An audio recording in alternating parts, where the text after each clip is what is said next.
Everyone, welcome to Wow IS. So, uh, we'll be covering this monthly magazine of Vision. Okay. So, before we start covering this monthly magazine, I'll just introduce you to our new initiative. Okay. So, uh, wait. This is our 100 days program. Okay. So, here what we will be covering, we will be covering magazine of Vision IS. Okay. Prelim test videos already out for Wow Day 1. And then mains test. For this also video is already out. So those who have not seen these videos, kindly go, and we have a playlist of Wow 100 days program. Just go there and you can see this, and you can download this PDF so that you can follow whatever you have covered. Okay, basically like today is Sunday, so you can just tick mark that you have covered these things. Okay. So currently for first 1 week, content is also free. Whatever content we are teaching you, those are a summarized content like this. I'll show you. See, this is our monthly magazine. We have covered first 12 pages of Vision in just 2.5 pages. Okay, so that is there, and we have not skipped much of the content out of that. So first 1 week, everything is free till 31st. Okay, you just have to register with us on our email ID. This is our email ID. You have to give your name, mobile number, and email ID. Okay, and you just have to mention that you have enrolled for Wow 100 days program. Okay, that's it, guys. चलिए आप पढ़ लेते हैं आगे. ठीक है, chapter 1 पूरा complete करेंगे. And secondly guys, this is our Telegram channel. If you want you can join our Telegram channel for regular updates. Will be covering monthly magazine of Vision for 1 year from April 22 till April 23 along with prelims test series of Vision IS and mains test series of Vision IS. So please join our telegram channel for regular updates. Okay, चलिए अब पढ़ लेते हैं. This is our content. If you want this content, you just have to email us. Okay. तो polity and governance पहला topic है. EWS Kota के ऊपर जो है न्यूज आई है. क्या आई थी? सुप्रीम कोर्ट ने जो है अलाउ कर दिया 103rd कॉन्स्टिट्यूशनल अमेंडमेंट, जिसने 10% कोटा अलाउ किया था. 10% कोटा अलाउ किया था किसको? इकोनॉमिकली वीकर सेक्शन को. किस चीज के लिए? Education and public employment. देखिए, एजुकेशन जो है आपका 15 आर्टिकल 15 के अंदर एजुकेशन की बात होती है, और आर्टिकल 16 के अंदर आपकी पब्लिक एम्प्लॉयमेंट की बात होती है. इस पे रिजर्वेशन की बात होती है. ठीक है, तो इन्होंने क्या किया, 15 के अंदर 15(6) एंड 16(6) जो आर्टिकल है वो डाला था 103rd कॉन्स्टिट्यूशनल अमेंडमेंट एक्ट में. ठीक है, अब आगे देख लेते हैं. ठीक है, अब देखिए रिकमेंडेशंस क्या थी. Recommended by Sinha commission report. कब किया था? 2010 में किया था. ठीक है, अब इसने 15(6) 16(6) डाला है, ये मैंने आपको बता दिया है. ठीक है, ईडब्ल्यूएस जो आपको रिजर्वेशन मिलेगा वो नॉन ओबीसी और नॉन एससी एसटी को ही मिलेगा ये रिजर्वेशन. ठीक है, ओबीसी और एससी एसटी को नहीं मिलेगा. इसका भी एक रीजन दिया है कोर्ट ने, वो भी हम आगे पढ़ेंगे. ठीक है, अमेंडमेंट किया है. आर्टिकल 15 किससे रिलेटेड? एजुकेशनल इंस्टीट्यूशन से रिलेटेड है. आर्टिकल 16 किससे रिलेटेड? जॉब से रिलेटेड है. ये होगा कवर्ड. ठीक है, अब देखिए एलिजिबिलिटी क्या है आपका इकोनॉमिकली वीकर सेक्शन होने का. एक तो आपकी फैमिली की इनकम, आपकी सिर्फ नहीं पूरी फैमिली की इनकम जो है वो 8 लाख से कम होनी चाहिए, और आप एससी एसटी ओबीसी नहीं होने चाहिए. ठीक है, दूसरी चीज, जो आपके पास लैंड है, एग्रीकल्चरल लैंड 5 एकड़ से ज्यादा नहीं होना चाहिए. रेसिडेंशियल फ्लैट है अगर आपके पास तो 1000 स्क्वायर फीट से ज्यादा नहीं होना चाहिए, और रेसिडेंशियल प्लॉट है अगर तो 100 स्क्वायर यार्ड से ज्यादा बड़ा नहीं होना चाहिए म्यूनिसिपैलिटी के अंदर, और 200 स्क्वायर यार्ड से बड़ा नहीं होना चाहिए अदर एरियाज में. तो ये तो देखिए ये सेंटर का क्राइटेरिया. लेकिन अगर आप स्टेट वाइज देखेंगे तो स्टेट अपने अपने लॉज जो है वो बनाता है, तो स्टेट्स में डिफरेंट क्राइटेरिया मिल सकते हैं आपको ईडब्ल्यूएस के लिए. ठीक है, चलिए आगे देखते हैं. अब हमने ये पढ़ लिया कि 103rd कॉन्स्टिट्यूशनल अमेंडमेंट एक्ट ने 15(6) को लेकर के आया था एजुकेशनल इंस्टीट्यूशंस में रिजर्वेशन के लिए. 15(4) और 15(5) सिमिलरली ओबीसीज और एससी एसटीज के लिए. 16(6) जो है आपका पब्लिक एम्प्लॉयमेंट से रिलेटेड है कि ईडब्ल्यूएस कैटेगरीज को 10% जो है पब्लिक एम्प्लॉयमेंट में रिजर्वेशन दिया जाए. अब देखिए इंदिरा साहनी केस की बहुत बात हुई थी जब ये आपका रिजर्वेशन प्रोवाइड किया गया था. क्यों बात हुई थी वो भी हम समझेंगे. देखिए इंदिरा साहनी केस आया था 1992 में. इसमें एससी ने, सुप्रीम कोर्ट ने क्या जजमेंट दिया था कि बैकवर्ड क्लासेस जो है उनको आइडेंटिफाई करना है तो कास्ट के बेसिस पे करना है, और सिर्फ एक्सक्लूसिवली इकोनॉमिक क्राइटेरिया के बेसिस पे आप बैकवर्डनेस डिसाइड नहीं कर सकते हैं, क्योंकि हमारे यहाँ कॉन्स्टिट्यूशन जो है सोशली एंड एजुकेशनली बैकवर्ड की बात करता है, ना कि इकोनॉमिकली बैकवर्ड की. ठीक है, इसलिए इकोनॉमिक्स जो है सोल क्राइटेरिया नहीं हो सकती बैकवर्डनेस को डिसाइड करने के लिए. ये हो गया। रिजर्वेशन जो है 50% से ज्यादा नहीं हो सकता, क्यों? क्योंकि एफिशिएंसी जो है वो खराब हो जाएगी। क्रीमी लेयर आपको लाना पड़ेगा बैकवर्ड क्लास के अंदर। तो तीन चीजें बोली थी, पहली चीज इकोनॉमी जो है सोल क्राइटेरिया नहीं होना चाहिए, 50% से ज्यादा रिजर्वेशन नहीं होना चाहिए, बैकवर्ड के अंदर क्रीमी लेयर लेकर के आओ, ठीक है। इंदिरा साहनी केस खत्म। जनहित अभियान यूनियन ऑफ इंडिया केस 2022। अब यहां पर क्या कह रहे हैं सुप्रीम कोर्ट कि जो reservation on economic criteria alone, सिर्फ और सिर्फ इकोनॉमिक क्राइटेरिया के बेसिस पे अगर हम रिजर्वेशन दे रहे हैं, that is not violative of basic structure. पहली चीज ये की, इन्होंने ये कहा कि ये जो बात कही थी इंदिरा साहनी मैम ने, वो सिर्फ socially and educationally backward category के लिए कही गई थी, मतलब कि ओबीसी, एससी, एसटी के लिए। और ईडब्ल्यूएस जो है वो डिस्टिंक्ट कैटेगरी है, वो तो जनरल कैटेगरी में से काट के बना रहे हो तुम, इसलिए अलाउड है, ठीक है। Exclusion of SC, ST, OBC जो है रीजनेबल क्लासिफिकेशन और डबल बेनिफिट के अंदर सही है कि उनको नहीं अलाउ किया है, ठीक है। अब आगे जो कंसर्न है उनमें इन्होंने बोला कि नहीं, इनको भी अलाउ करना चाहिए, लेकिन जब कोर्ट ने ऑलरेडी बोल दिया कि इनको अलाउ नहीं करना है, तो वो जो उन्होंने लिखा है, हमने यहाँ पर अपने नोट्स में लिखा हुआ है, लेकिन उसकी जरूरत नहीं है, आप वो चीज कोर्ट नहीं करेंगे, क्योंकि सुप्रीम कोर्ट के वर्डिक्ट में ये चीज मेंशन्ड है, ठीक है। इसके बाद जो प्राइवेट एजुकेशनल इंस्टीट्यूशन है वहां पर भी रिजर्वेशन की बात सुप्रीम कोर्ट ने कर ही दी है, ठीक है। और ये जो 50% की बात इंदिरा साहनी केस में, देखिए पहला जो है आपका इकोनॉमी वाली बात को खारिज कर दिया, ठीक है, 50% वाली बात को भी खारिज कर दिया, ठीक है। उसके बाद क्रीमी लेयर वाला जो ये अभी 50% वाले पे आ रहे हैं कि ये नॉट इनफ्लेक्सिबल, ऐसा नहीं कि इनफ्लेक्सिबल है, बिल्कुल वो फ्लेक्सिबल है। और जो 50% की बात कही गई थी वो सिर्फ और सिर्फ एसटी, एससी, ओबीसी के लिए कही गई थी, जनरल कैटेगरी के लिए नहीं कही गई थी। यहां पर भी इन्होंने बस गवर्नमेंट के साथ हाँ में हाँ मिला दी। अब सिग्निफिकेंस क्या है इस जजमेंट की? देखिए जो मंडल कमीशन की डिबेट थी जो कि कास्ट बेस्ड थी, उसको बियॉन्ड कास्ट लेकर के आया। अब ये जो है आपका क्लास बेस्ड डिबेट भी लेकर के आया है कि भैया कोई गरीब है उसको रिजर्वेशन मिलना चाहिए, एक नई डिबेट पैदा की इसने। कोर्ट जो है रेगुलरली जो है ना कि सोल क्राइटेरिया जो कास्ट की बेसिस पे रिजर्वेशन, तो उससे कहीं नहीं कहीं जो है वो हटना चाह रहे थे, तो उनको एक मौका मिला यहाँ पर, ठीक है। कास्ट अलोंग साइड क्लास जो है वो एक तरीके से इन्होंने एक्सपेंसिव व्यू दिया, मतलब एक्सपेंशन किया रिजर्वेशन का, कि जहां पर कास्ट अलोंग विथ क्लास जो है दोनों को रिजर्वेशन मिलना चाहिए। अब देखिए Ram Singh versus union of India 2015 में भी सुप्रीम कोर्ट ने एजर्ट किया था कि नॉन कास्ट बेस्ड आइडेंटिफिकेशन होना चाहिए बैकवर्ड क्लासेस का, ठीक है। तो क्लास बेस्ड बैकवर्ड क्लासेस का आइडेंटिफिकेशन होना चाहिए, ठीक है।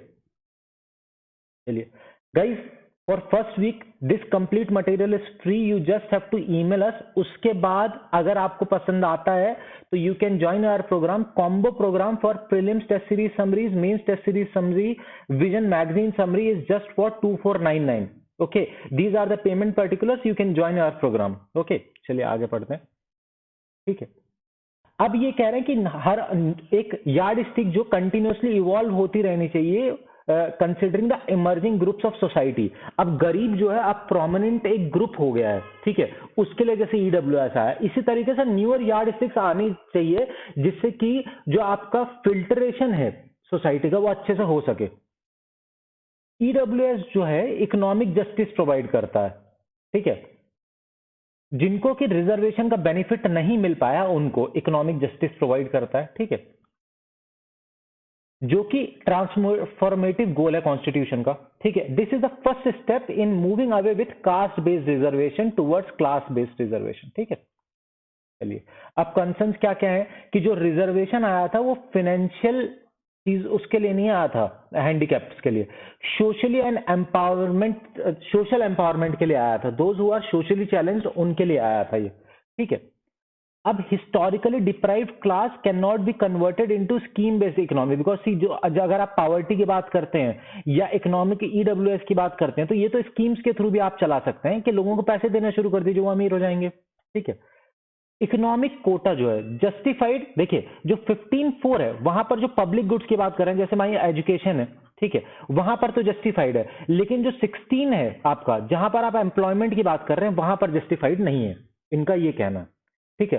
Poverty does not get carried from one generation to another, लेकिन जो आपका सोशल एंड एजुकेशनली जो लोग चैलेंज हैं वो age by age, generation by generation जो है ट्रिकल डाउन होता जाता है, ठीक है।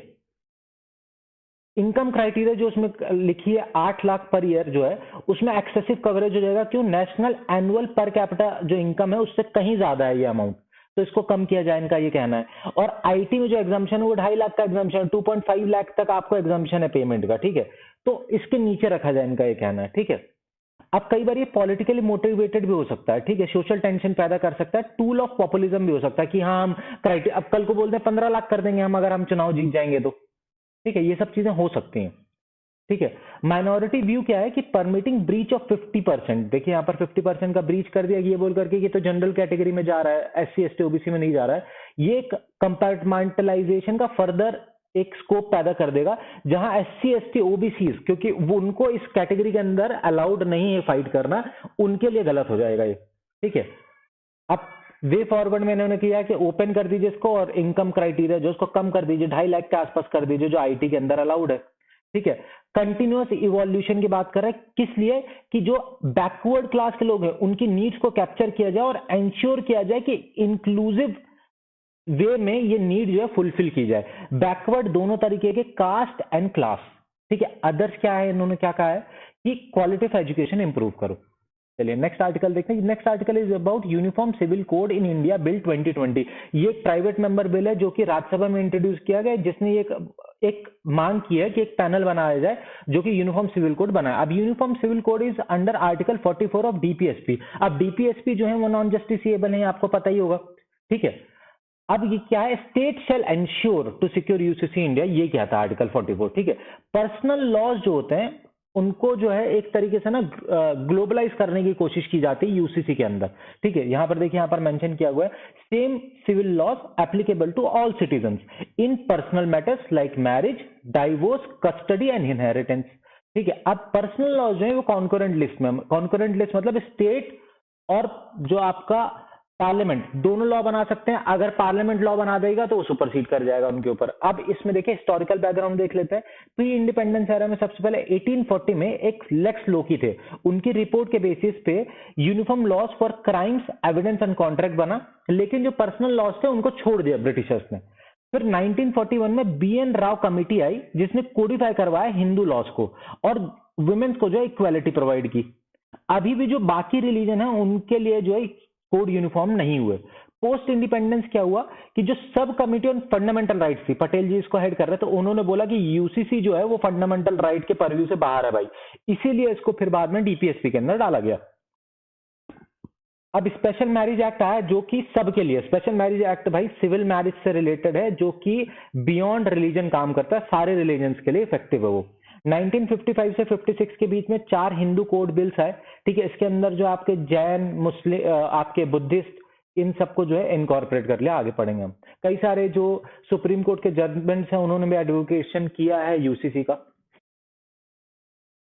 गाइस बहुत ज्यादा डेंस कंटेंट है, आपको कई बार पढ़ना पड़ेगा तब जाकर के आप थॉरो हो पाएंगे। So please give at least 1 hour after this video to get thorough with the content, ठीक है। अब करंट स्टेटस समझ लेते हैं।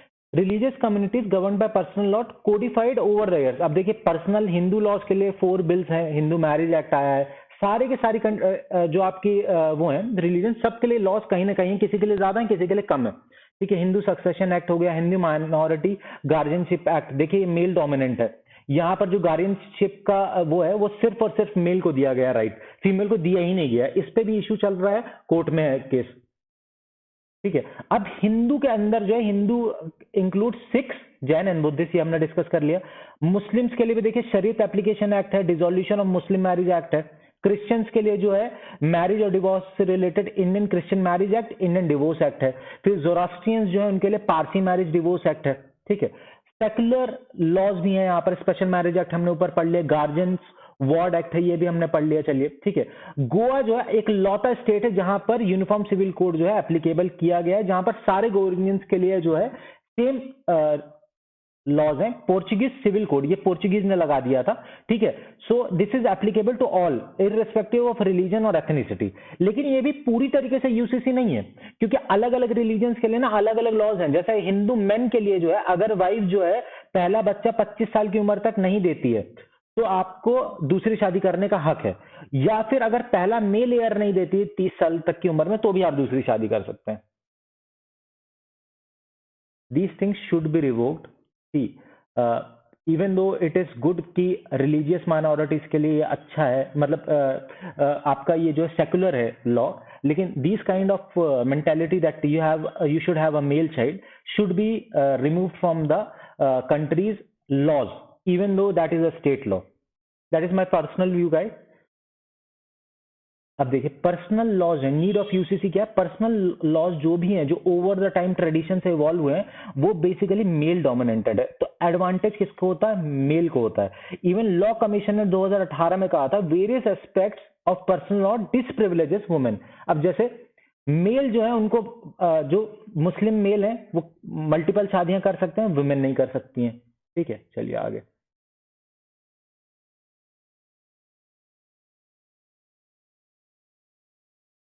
अब देखिए 2005 का जो अमेंडमेंट हुआ था हिंदू सक्सेशन एक्ट का, उसके बावजूद भी जो है वुमेन जो है उनको जो है हस्बैंड की फैमिली का हिस्सा माना जाता है। तो अगर कोई हिंदू जो है विडो डाइज, ठीक है, तो अगर मान लीजिए कोई हिंदू विडो डाई मर जाती है तो उसकी सारी प्रॉपर्टी जो कि उसके पेरेंट्स की थी कभी ना कभी, वो सारी के सारे उसके हस्बैंड के जो घर वाले उनको मिल जाएगी।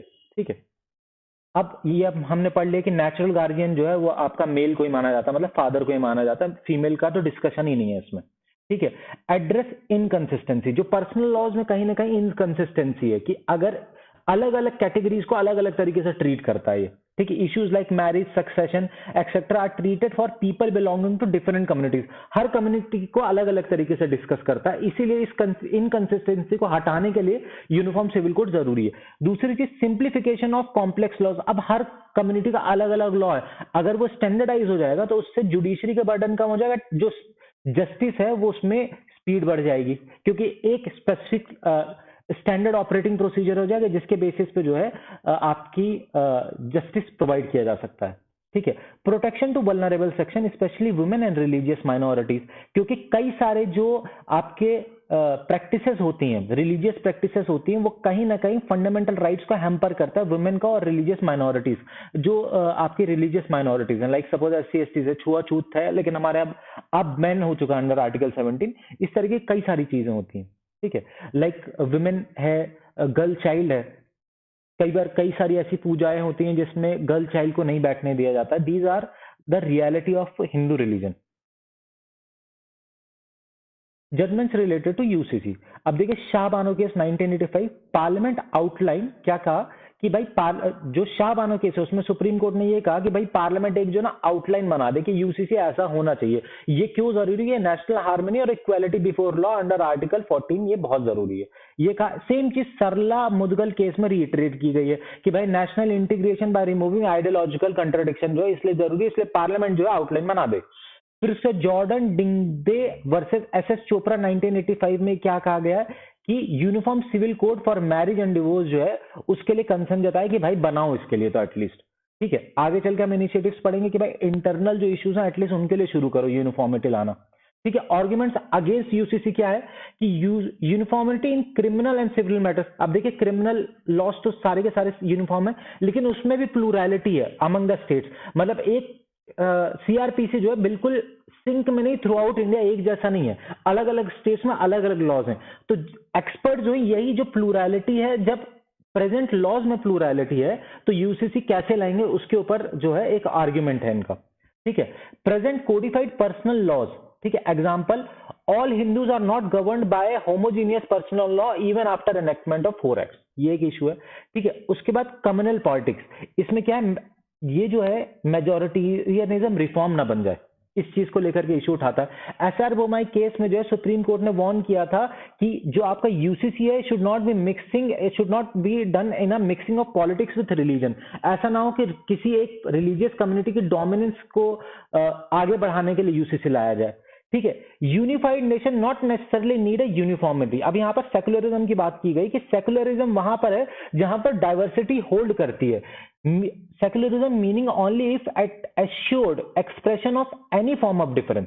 ठीक है, दो UCC reforms equality before law, it clashes with right to freedom of religion. अब मतलब कि यूनिफॉर्मिटी जो है लॉज में आएगी, लेकिन जो आपका फ्रीडम ऑफ रिलीजन वो कहीं ना कहीं थोड़ा बहुत हैम्पर होगा। ठीक है। लॉ कमीशन ने 2018 में क्या कहा था, UCC is neither necessary not desirable at this stage. ठीक है, अब आगे हमें क्या करना चाहिए, पहली चीज तो कंसेंसस लाओ स्टेक होल्डर्स के बीच में, एजुकेशन के थ्रू जो है अवेयरनेस बढ़ाओ कि पॉजिटिव इंपैक्ट क्या क्या है यूसीसी के। इसके बाद ब्रिक बाय ब्रिक अप्रोच लाओ, ऐसा नहीं करना है कि पूरा का पूरा हटा करके नया बना दिया, पीस मील में हम जो है चेंजेस लाएंगे। जैसे रिसेंट अमेंडमेंट आया एज ऑफ मैरिज में, बढ़ाया हमने एज। ठीक है, लॉ कमीशन क्या कहता है, एब्सेंस ऑफ कंसेंसस अगर है तो preserve diversity of personal laws by ensuring no contradiction with fundamental rights। Personal laws में चेंजेस इस तरीके से लाए कि फंडामेंटल राइट्स जो है हर एक इंडिविजुअल का विद इन दैट कम्युनिटी जो है वो अपहेल्ड हो पाए। ठीक है, अब देखिए सबसे पहले शुरुआत करनी पड़ेगी फैमिली मैटर से रिलेटेड। ठीक है, कि एम्बिग्यूटी खत्म कर दो। ठीक है, जो इंटरप्रिटेशन ऑफ पर्सनल लॉज है उनके अंदर फैमिली मैटर्स को आप जो है धीरे धीरे करके उनके अंदर जो एम्बिग्यूटीज है वो पहले खत्म करिए। ठीक है, equality within the community is first, then between the communities. मतलब पहले मुस्लिम्स के अंदर जो इश्यूज हैं, जैसे वुमेन एंड मेल कम्युनिटीज अलग अलग हैं, उनके बीच में जो डिफरेंसेस हो उनको खत्म करो। जब एक पर्टिकुलर कम्युनिटी के अंदर सारे डिफरेंसेस खत्म हो जाए तब इंटर कम्युनिटी जो है हम डिफरेंसेस को खत्म करने की कोशिश करेंगे। ठीक है, चलिए आगे पढ़ते हैं। अब इसके बाद अंडर ट्रायल्स के राइट टू वोट की बात की गई है। ठीक है, सुप्रीम कोर्ट में एक पिटीशन है against section 62 of representation of peoples act 1951। ये section 62(5) of representation of peoples act जो है ये आपका प्रिजनर्स को राइट टू वोट से डिप्राइव करता है। ठीक है, लेकिन ये प्रिवेंटिव डिटेंशन के लिए एप्लीकेबल नहीं है। अब देखें, जो नेशनल क्राइम रिकॉर्ड ब्यूरो का जो डेटा वो ये कहता है ऑलमोस्ट 5.5 लाख प्रिजनर्स हैं इंडिया के अंदर। ठीक है, अब सपोर्टिंग आर्ग्यूमेंट्स क्या है कि सेक्शन 62(5) जो डिस्क्रिमिनेटरी है बिकॉज ये डिनाई करता है राइट टू वोट इवन जो डिटेन्ड है सिविल प्रिजन्स में, उनको भी डिनाई कर देता है, अंडर ट्रायल्स को भी जो है वो कर देता है, डिनाई कर देता है। अनरीजनेबल है, क्यों? अगर कोई बेल में बाहर है तो वोट दे सकता है, लेकिन अगर कोई अंडर ट्रायल प्रिजन के अंदर है तो वो वोट नहीं दे सकता है। ठीक है, और जो राइट टू वोट है that is the corner stone of democracy. ये तो हो गए सपोर्टिंग आर्ग्यूमेंट्स कि क्यों इसमें अमेंडमेंट होना चाहिए, क्यों राइट टू वोट जो है प्रिजनर्स को अलाउ करना चाहिए। आर्ग्यूमेंट अगेंस्ट क्या है, देखिए अनुकूल चंद्रा प्रधान वर्सेस यूनियन ऑफ इंडिया 1997 में सुप्रीम कोर्ट ने इसकी कॉन्स्टिट्यूशनल वैलिडिटी को अपहेल्ड किया था। क्यों? क्योंकि आर्टिकल 14 के अंदर राइट टू वोट कंपलसरी नहीं है, मतलब फंडामेंटल राइट नहीं है राइट टू वोट। ठीक है, और ये subject to limitation as per the laws of legislature. तो ये दो तो हो गए आपके अगेंस्ट आर्ग्यूमेंट। ठीक है, और क्रिमिनलाइजेशन ऑफ पॉलिटिक्स को अवॉइड करने में हेल्प करता है, भाई क्रिमिनल्स वोट ही नहीं दे पा रहे हैं।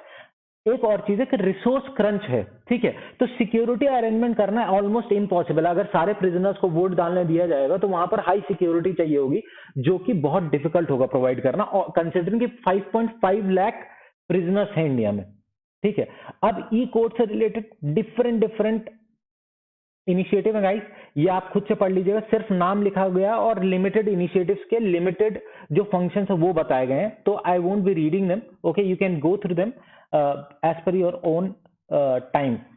ओके, अब देखिए पुलिस कमिश्नरेट सिस्टम, ये भी उतना खास इंपॉर्टेंट नहीं है। अब बेसिकली हुआ क्या है, आगरा, गाजियाबाद और प्रयागराज में जो है पुलिस कमिश्नरेट सिस्टम लाया गया है। क्यों लाया गया? क्योंकि पॉपुलेशन बढ़ रही है वहां पर, कल्चरली इंपॉर्टेंट है वो, टूरिज्म के लिए भी इंपॉर्टेंट है, लॉ एंड ऑर्डर इंश्योर करने के लिए इंपॉर्टेंट। अब बेसिक मैं आपको डिफरेंस बता देता हूं दोनों में।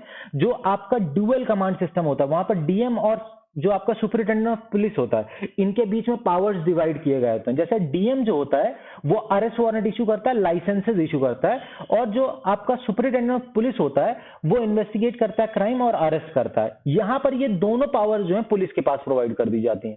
ठीक है, और कई सारे जो रिकमेंडेशन है कमिटीज के द्वारा, उनका ये कहना है कि जहां पर भी 10 लाख से ज्यादा पॉपुलेशन है वहां पर पुलिस कमिश्नरेट सिस्टम होना चाहिए। ठीक है, चलिए गाइस, ये खत्म हुआ। अब आधार रूल जो है वो अमेंड किया गया है, उसमें ये कहा गया है कि 10 साल के बाद कोई भी जो है अपने डॉक्यूमेंट्स अपडेट कर सकता है आधार के अंदर एटलीस्ट वंस। ठीक है, ensure accuracy of Aadhaar related information and CIDR. अब देखिए सीआईडीआर जो है मेंशन नहीं किया उन्होंने विजन के नोट्स में, that is central identities data repository. अब ये डेटा रिपोजिटरी बस इतना याद रखना और कुछ नहीं। ठीक है, इसमें बायोमेट्रिक डेटा वेटा सब कुछ स्टोर रहता है। अब इसके बाद आखिरी आर्टिकल है आज का, रूल ऑफ लॉ इंडेक्स 2022। अब रूल ऑफ लॉ इंडेक्स में सबसे इंपॉर्टेंट चीज, इंडिया के रैंकिंग है 77 आउट ऑफ 140 कंट्रीज। ठीक है, वर्ल्ड जस्टिस प्रोजेक्ट, ये जो है ये rule of law index provide करता है। एक मल्टी डिसिप्लिनरी ऑर्गेनाइजेशन है, ये रूल ऑफ लॉ को जो एडवांस करने का, प्रमोट करने की कोशिश करता है। ठीक है, टॉप कंट्री है डेनमार्क। ठीक है, इनका ये कहना है कि पिछले 5 साल में कंटिन्यूसली रूल ऑफ लॉ जो है डिक्लाइन हुआ है। रूल ऑफ लॉ की यहां पर एक डेफिनेशन दी है, a durable system of law, institution, norms, community commitment that delivers following universal principles. पहला क्या, accountability of government and private actors under the law. उसके बाद just law, clear, publicise, stable, ensure rights, open government, that is accessible, fair and efficient process of adoption, administration, adjudication and enforcement of law। जो आपका efficient process होता है किस चीज का, of adoption, administration, adjudication and enforcement of law, ये होती है ओपन गवर्नमेंट की। एक्सेसिबल है, इजिली, फेयर है, एफिशिएंट है। किस चीज में एफिशिएंट है, लॉ का अडॉप्ट करने में, एडमिनिस्ट्रेशन में, एडजुडिकेशन ऑफ लॉ में, एनफोर्समेंट ऑफ लॉ के लिए। Accessible, impartial and timely justice, ये सारे आपके रूल ऑफ लॉ के पिलर्स हैं। ठीक है, चलिए गाइस, कल फिर मिलेंगे। Till then, good day, happy learning. बाकी के जो आपके प्रीलिम्स और मेंस के वीडियोस हैं वो भी आप जा करके चेक कर लीजिएगा, डेली फॉलो कीजिए। By 15th of April you will be able to finish all the prelims test, 20 means test and 1 year of magazine. Stay tuned. Please follow our Telegram channel and YouTube channel. Please subscribe and hit the bell icon on our YouTube channel. Good day guys.